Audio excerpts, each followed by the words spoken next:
Mickelson. It certainly did. You talk about insight. Phil Mickelson is not ready to give a lot of insight into what the secret is to where his putting is. 2 years ago, folks, he was outside the top 130 in strokes gained putting, which is the average of you against the field, day to day, week to week. And it was here at the Deutsche Bank prior to a practice round that he put, Holly, that what we're on the air.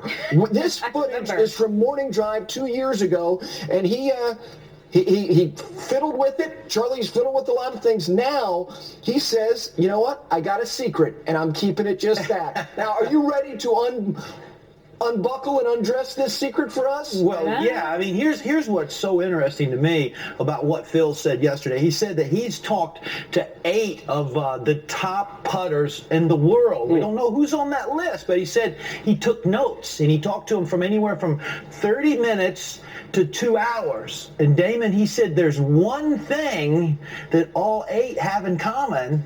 That's what he's doing, but he won't tell us what it is. Do you know what it is? Well, I got a couple of hints, because if you look at Phil Mickelson over the last couple of years since we saw him go with that belly putter, that there's 2 things that he's done. First and foremost, I think at one point he had way too, and I'm going to demonstrate right-handed because I can't do anything left-handed, folks. Please apologize, but I think that he figured out that he had way too much forward press. I think that really hurt him a lot in terms of being able to release the putter, get the putter going down the line, also being able to see the line. So we've seen Phil go from a really pronounced forward press to one that's maybe a little more traditional. I think that's one of the adjustments that he's made, but I don't think that's the one thing that the 8 top putters that he talked to the suspense is killing me.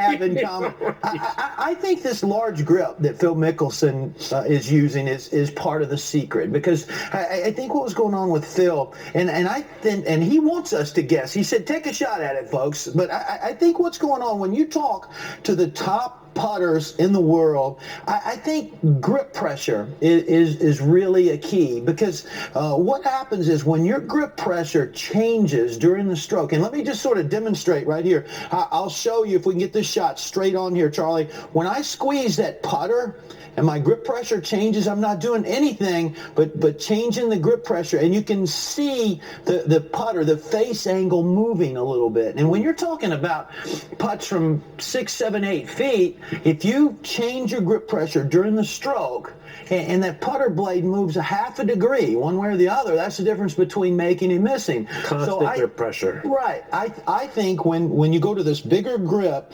it's easier to have constant grip pressure. It's okay to squeeze the club firmly as long as you maintain that same grip pressure during your stroke. If you're going to be light throughout the stroke, that's fine. But don't go from light to a squeeze or squeeze to light. Then you have some problems. That's my guess as to what the secret. Maybe Phil will tell us eventually. Maybe he wins this tournament, he'll tell this is what the secret was. Maybe we have to wait till he retires. I doubt it. All right, Charlie, thanks a lot.